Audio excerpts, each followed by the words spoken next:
السلام عليكم ورحمة الله وبركاته. بسم الله والحمد لله والصلاة والسلام على رسول الله وعلى آله وصحبه أجمعين. റസാനത്ത് ഭാഗം 8.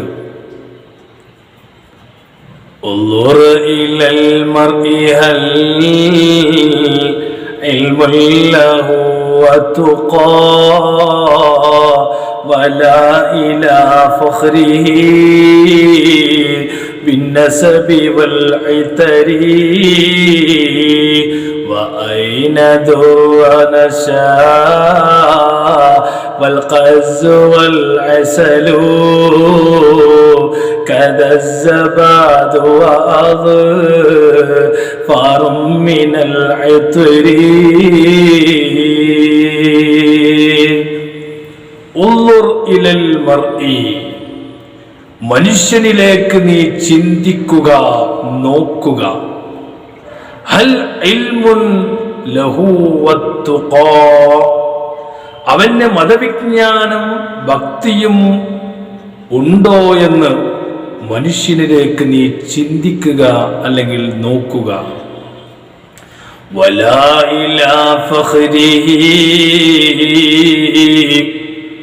അവന്റെ പൊങ്ങച്ചം പറയുന്നതിലേക്ക് നീ നോക്കണ്ട, അവൻ വലുപ്പത്തരം പറയുന്നത് നീ നോക്കണ്ട.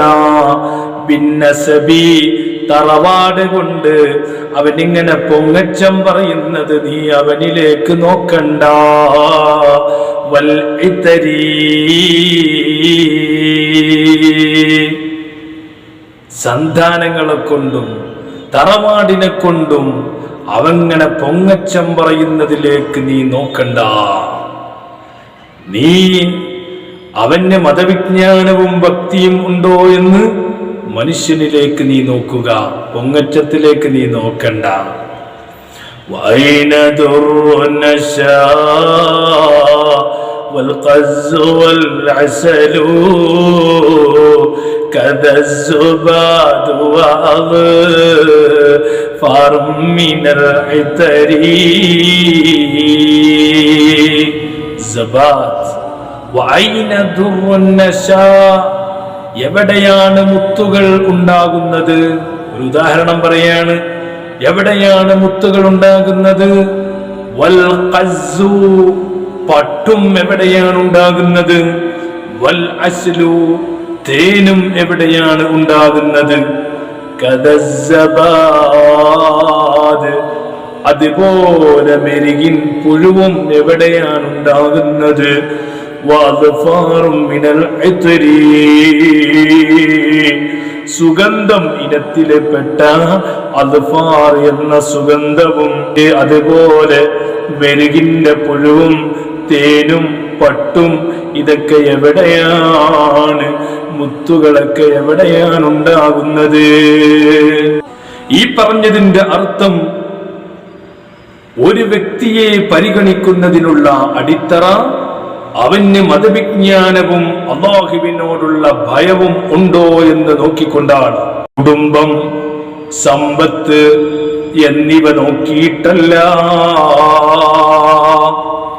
മുത്തുകള്, പട്ട്, തേന്, മെരുകിൻ പുഴു, ചില സുഗന്ധദ്രവ്യങ്ങള് എന്നിവയുടെ ഉത്ഭവം നീ ചിന്തിച്ചു നോക്കൂ. തറവാട്, പണം എന്നിവയല്ലെങ്കിലും മതപണ്ഡിതന്റെ പരിഗണനയുണ്ട്. പരിഗണന നാം വകവെച്ചു കൊടുക്കണം. അല്ലാഹു പറയുന്നു, ഇന്നമാ യഖ്ശല്ലാഹ മിൻ ഇബാദിൽ ഉലമാ,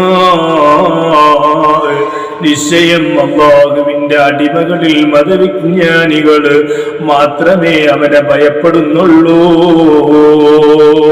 മതം പഠിച്ചവര് മാത്രമേ അല്ലാഹുവിനെ ഭയപ്പെടുന്നുള്ളൂ.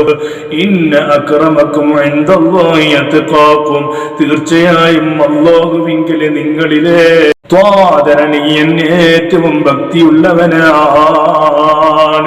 ഇൽമിന് വലിയ മഹത്വമുണ്ട്. അല്ലാഹു സുബ്ഹാനഹു വ തആല അവൻ ഇഷ്ടപ്പെടുന്ന അടിമകളിൽ അല്ലാഹു നമ്മളെ ഉൾപ്പെടുത്തി തരുമാറാകട്ടെ. നാഫിയായ ഇൽമ നൽകി അല്ലാഹു അനുഗ്രഹിക്കുമാറാകട്ടെ. പണ്ഡിതന്മാരെ പ്രിയം വെക്കാനും പണ്ഡിതന്മാരെ സ്നേഹിക്കാനും അവരുടെ കീഴിൽ അവരുടെ തണലിലായി ജീവിക്കാൻ അള്ളാഹു നമുക്ക് തൗഫീഖ് നൽകുമാറാകട്ടെ. ആമീൻ. അസ്സലാമു അലൈക്കും വറഹ്മത്തുള്ളാഹി വബറകാതുഹു.